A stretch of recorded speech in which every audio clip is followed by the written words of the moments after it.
अस्सलामुअलैकुम। आज हम स्टार्ट करेंगे बायोटेक्नोलॉजी। बायोटेक्नोलॉजी खुद ही मीनिंग बता रहा है कि ऐसी टेक्नोलॉजीज़, ऐसे टेक्निक, ऐसे मेथड जो कि वेलफेयर लाइफ के लिए नेसेसरी हो, इस सारे को हम कहते हैं बायोटेक्नोलॉजी।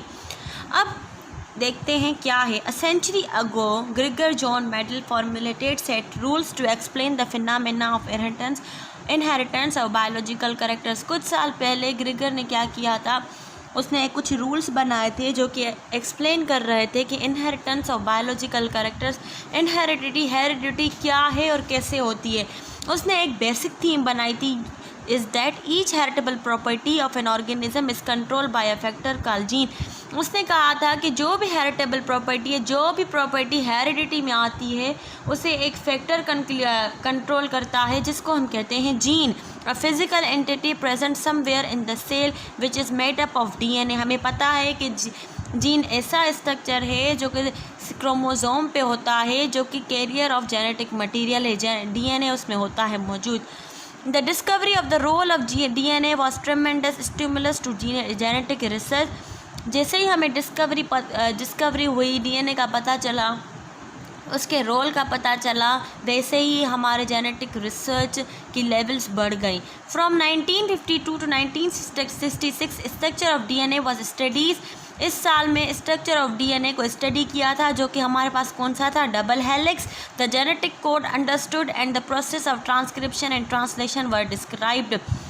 जो जेनेटिक कोड को हमने स्टडी किया था, जो कि 3 बेसिस से मिलके बन रहे थे, और हमने क्या किया था, ट्रांसलेशन एंड ट्रांसक्रिप्शन भी पढ़ा था। ट्रांसक्रिप्शन कौन सा है, जिसमें मैसेंजर आरएनए बन रहा था। ट्रांसलेशन कौन सा, जिसमें प्रोटीन्स बन रहे थे। The year 1971 to 1973 genetic research was activated and a revolution in modern biology occurred. जैसे ही जेनेटिक रिसर्च आगे बढ़ती गई, वैसे वैसे मॉडर्न बायोलॉजी में रिवॉल्यूशन आती गई, क्योंकि हमें जेनेटिक्स, डीएनए, उसका स्ट्रक्चर सब पता चल गया था इसी साल में। The whole new methodology was developed. These methods refers to as recombinant DNA technology और जेनेटिक इंजीनियरिंग। जैसे ही न्यू मेथड्स डेवलप हुए और हमने उस मेथड को क्या नाम दिया, रिकॉम्बिनेंट डीएनए टेक्नोलॉजी और genetic engineering. Genetic engineering means, engineering का मतलब वैसे भी पता है, कोई चीज़ बनाना या किसी चीज़ में कोई एम्प्लीफिकेशन करना, कोई चीज़ डालना, निकालना, उसको हम कहते हैं इंजीनियरिंग। हम अब ये जेनेटिक्स में करेंगे, डीएनए में करेंगे। And having at their core of the process of gene cloning sparked a 3rd grade age of genetics. जैसे ही हमारी क्लोनिंग हुई, ये सारे मेथड्स जो भी थे ना, वो हमें जेनेटिक इंजीनियरिंग से मिले। अब हम उसको फर्दर स्टडी करेंगे। We are still in the midst of boom cast by this revolution and there is no end to excitement inside. अभी हम इसकी जो डेवलपमेंट हुई है उसके अभी तक हम बीच में हैं, लेकिन हमारे अंदर बहुत एक्साइटमेंट है कि हम कुछ कर सकते हैं। Now the recombinant DNA technology leads us to the major growing industry of our generation and this century, biotechnology. Biotechnology can be defined as the use of living organism for the welfare of mankind। ये इसकी definition है। Recombinant DNA technology की वजह से हमारी industry grow करने लगी। इस सारे प्रोसेस को हम कहते हैं बायोटेक्नोलॉजी। बायोटेक्नोलॉजी क्या है, हम लिविंग थिंग्स का यूज़ करते हैं for the welfare of Mankind. इंसान के भलाई के लिए हम उस लिविंग ऑर्गेनिजम्स को यूज़ करते हैं। In broad terms, biotechnology is the manipulation of living organism or their components to perform practical tasks or provide useful products। Biotechnology क्या है, हम लिविंग ऑर्गेनिज्म को यूज़ करते हैं, उस पर एक्सपेरिमेंट करते हैं, कुछ उनसे टास्क परफॉर्म करते हैं ताकि वो हमें यूज़फुल प्रोडक्ट्स दे सकें। The biotechnology industry perform dates back to the dawn of civilization when fermentation process made use of living yeast cell for rising bread and fermenting sugar for brewing were industries। क्या होता है कि जैसे biotechnology industries हैं, वो living organism को use करती हैं। जैसे हमने फर्मेंटेटिंग यीस्ट को यूज़ किया था अल्कोहल बनाने के लिए, वैसे ही बीविंग शुगर के लिए बनाने के लिए, ये सब हम यूज़ करते हैं ताकि हमें यूज़फुल प्रोडक्ट्स मिल सकें। The building of biotechnology is standing on the pillars of recombinant technology. Biotechnology का पिलर ही कौन सा है? रिकॉम्बिनेंट टेक्नोलॉजी है। Therefore in this chapter we will study main techniques and application of genetic engineering. We will also discuss DNA technology as a revolutionary technique which brings about a revolution in biological research, medicine, forensic science and agriculture. इसीलिए हमारी जो main study है, हम पढ़ेंगे genetic engineering क्या है, उसके main जो स्टेप्स हैं वो क्या है, और ये हमारे लिए रिवोल्यूशनल साबित होगी क्योंकि इससे हमें मेडिसन, एग्रीकल्चर में भी हम इससे एंटीसाइटिक्स बहुत कुछ बना सकते हैं, यूज़फुल प्रोडक्ट्स हम बना सकते हैं। अब जेनेटिक इंजीनियरिंग क्या है? Genetic engineering is the manipulation of genetic material of any organism. Genetic engineering क्या है कि हम उसके जेनेटिक मटीरियल को मैनिपुलेट करते हैं, कोई चीज़ ऐड कर देते हैं, मीन्स इन्हांसमेंट करते हैं।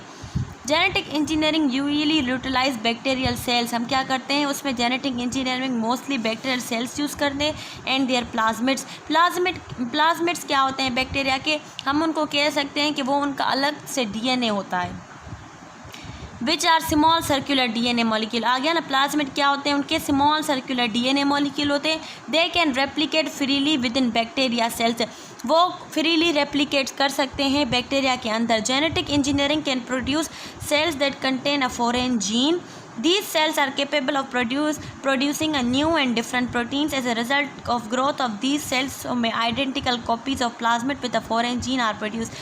हम क्या करते हैं कि उसके प्लाज्मिड में कोई फॉरेन जीन जो होती है वो इंट्रोड्यूस करवाते हैं।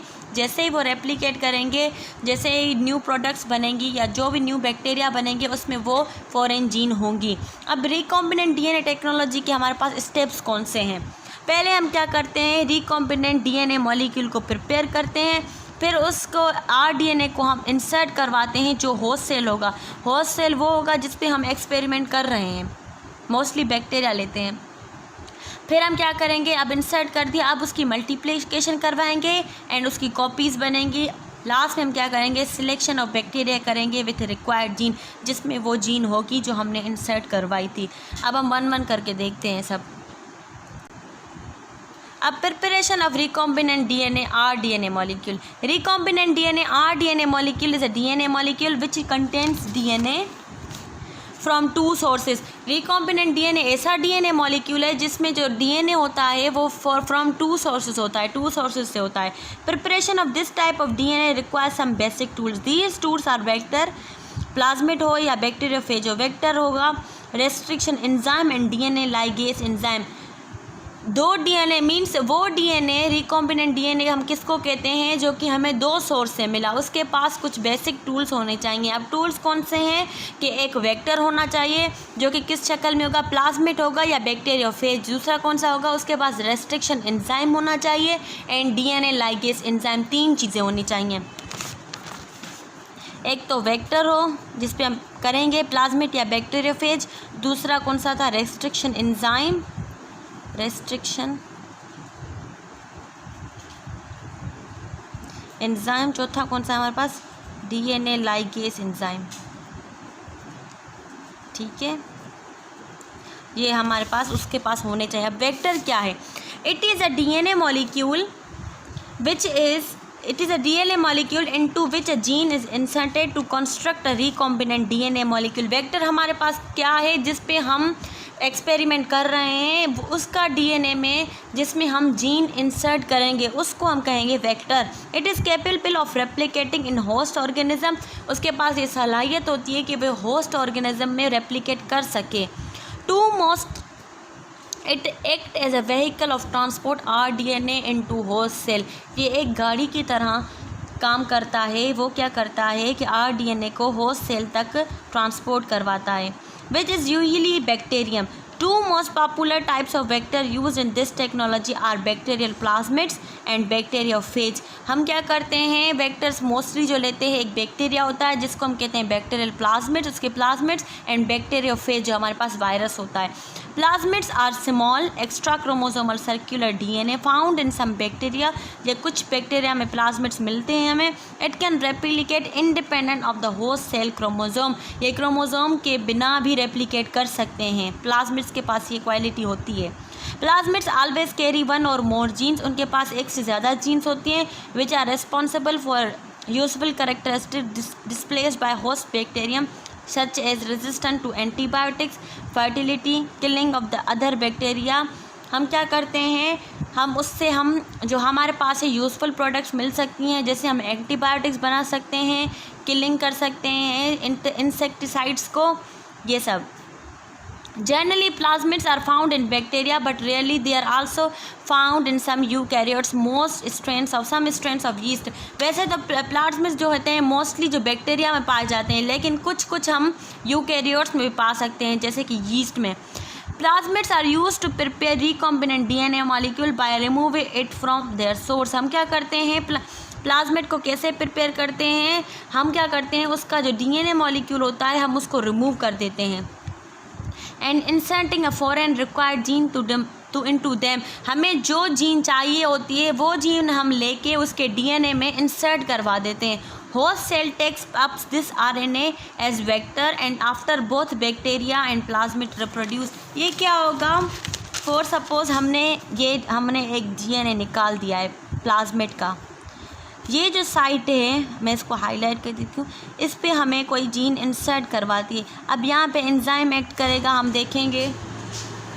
अब यहाँ पे एंजाइम एक्ट करेगा, रेस्ट्रिक्शन एंजाइम। हम क्या करेंगे, ये इसका पार्ट जो होगा अलग हो जाएगा। अब ये कैसे हो जाएगा, ऐसे मीन्स ये खाली हो गया। अब हमें जो जीन चाहिए होगी, कोई भी जीन जो हमें चाहिए होगी, हम वो इसमें इंसर्ट करवा देंगे। अब कोई एंजाइम दूसरा ऐड करेगा, लाइगेज। अब हमने ये जो थी इंसर्ट करवा दी इसमें, अब ये फुल हो गया इसे फिर से, लेकिन ये वाला जो पार्ट था ये हमने उसमें इंसर्ट करवा दिया। अब हमने इसे मल्टीप्लिकेशन के लिए छोड़ दिया इनटू होस्ट ऑर्गेनिज्म। अब ये जब मल्टीप्लाई करेगा तो सब में वो जीन्स मौजूद होंगी। ये 2-3 सेल बने लेकिन उनमें वो जीन्स मौजूद थी, इसलिए हमारा प्रोसेस हो जाएगा कंप्लीट। अब हम देखते हैं रेस्ट्रिक्शन एंजाइम क्या है। Another tool for recombinant DNA technology is a group of enzymes which are required to cut a source of DNA molecule to smaller pieces and to cut plasmid to make a gap where foreign DNA fits into it। Restriction enzyme क्या है, वो उसके DNA को तोड़ देता है और जो प्लाज्मिड का है एक गैप बन जाता है, जिसमें हम क्या करते हैं, वो जीन इंसर्ट करवा देते हैं। रेस्ट्रिक्शन एंजाइम यहाँ पे एक्ट करेगा। ये एंजाइम याद करना कि कहाँ पे एक्ट करते हैं, ठीक है। These enzymes are naturally found in bacteria to protect them against bacteriophage by cutting viral DNA। ये enzymes naturally बैक्टीरिया में होते हैं ताकि उनको बचा सकें वायरस से, उनके जो वायरस के जो DNA कट होते हैं उनसे। These enzymes can be considered as molecular scissors। ये आप याद कर लें, molecular scissors हम किसको कहते हैं, ये MCQs पास में भी होगा और ये टेस्टिंग में भी आते हैं, सर्विस में भी। मॉलिक्यूलर सीजर्स हम किसको कहते हैं, रेस्ट्रिक्शन एंजाइम्स को, due to their restricting property of viral growth. क्योंकि उनके पास रेस्ट्रिक्टिंग प्रॉपर्टी होती है वायरल ग्रोथ के अलावा, उसके वो इनहिबिट कर देते हैं वायरल ग्रोथ को। They were discovered in 1960s। Different type of restriction enzyme have been isolated and purified. Each one cuts DNA at a specific palindromic site producing sticky ends। The sticky ends of restriction fragments are used in the laboratory to join foreign DNA pieces। अब palindromic site कौन सी है, वो site जहाँ पे हमें DNA हटा के gene डालनी है, जहाँ पे हम इंसर्ट करेंगे कोई भी जीन, वहाँ पे हम क्या करेंगे, कोई भी सीक्वेंस हटा देंगे DNA की, और वो जो उसके एंड्स होंगे, ये वाले जो एंड्स है यहाँ से हमने हटा दी DNA, ये जो एंड्स होंगे इनको हम कहेंगे sticky ends. DNA ligase enzyme। DNA ligase the key enzyme that seals the restriction fragment with sticky ends of vector। अब ये क्या करेगा, इसको सील कर देगा। ये काम कौन करता है, लाइगेस एंजाइम। रेस्ट्रिक्शन एंजाइम क्या करवा था, क्या करवा रहा था, कट करवा रहा था, लाइगेस स्टिकी एंड्स को जोड़ देगा। अब दूसरा हमारे पास कौन सा, insertion of RDNA into host cell. Usually the bacterial cell are used as host in recombinant DNA technology because it is easier to isolate and reinsert RDNA in bacterial cells। Mostly जो हम host cell लेते हैं वो bacteria लेते हैं, क्योंकि उनका RDNA technology उन पे ईजीली हो जाती है और उनके जो इंसर्शन होती है वो भी ईजीली हो जाती है। Bacterial cell take up rDNA when they are treated with calcium chloride to make them more permeable. हम क्या करते हैं, पहले उनको कैल्शियम क्लोराइड के साथ ट्रीट करवाते हैं ताकि वो ज़्यादा परमिएबल हो जाए और हम अपना प्रोसीजर ईजीली परफॉर्म कर सकें. Some of the host bacteria will take the desired plasmid DNA from solution as well as bacteria.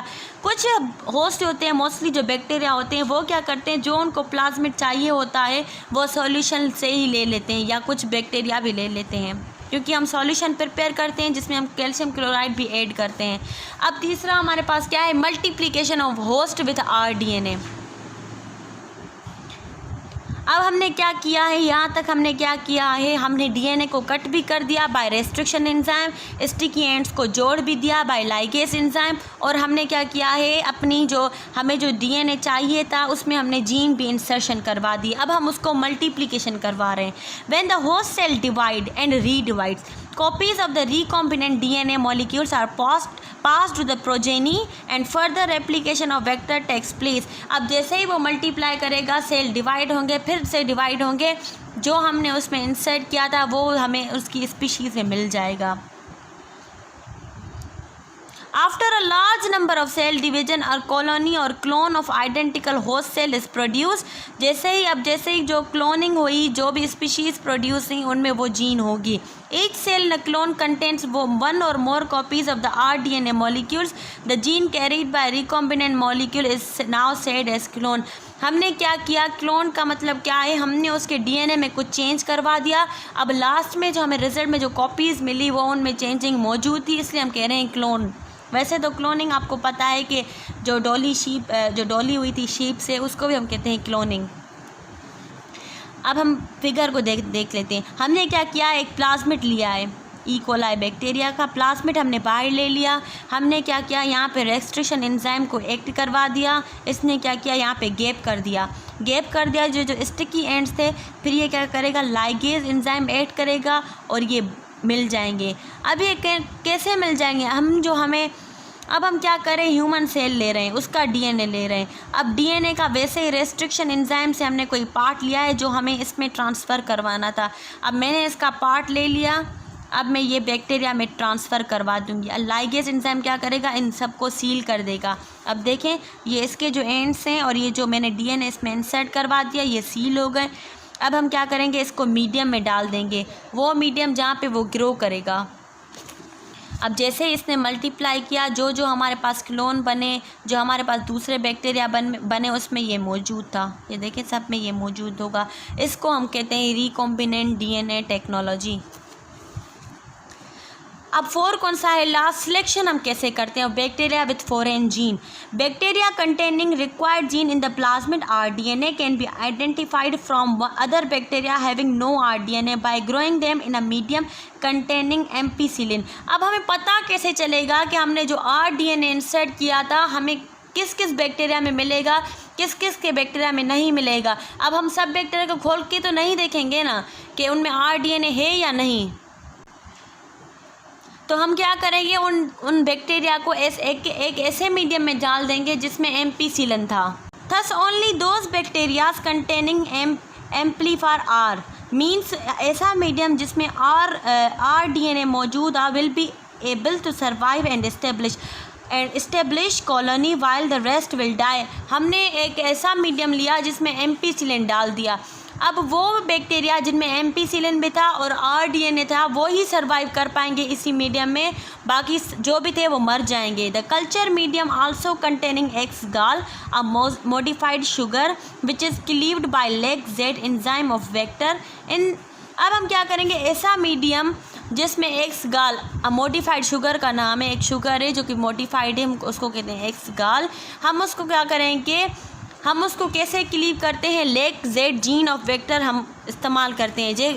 यहाँ पे देखा होगा कि यहाँ पे भी लेग जेड का यूज़ है, यहाँ पे भी हम इसको क्लीव कर देते हैं, तोड़ देते हैं यहाँ से, सेम एज यहीं पे होगा.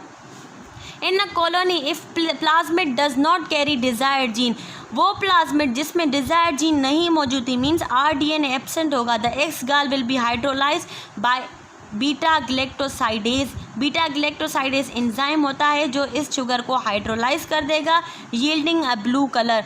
दूसरा मीडियम हमने क्या लिया जिसमें एक्स गाल था। अब जिस डीएनए में जो प्लाज्मिड में जो आरडीएनए नहीं होगा उनके जो एक्स गाल है वो हाइड्रोलाइज हो जाएंगे एंड ब्लू कलर प्रोड्यूस हो जाएगा। However, colonies carrying plasmid with foreign gene would be unable to produce beta galactosidase, so they appear white in color।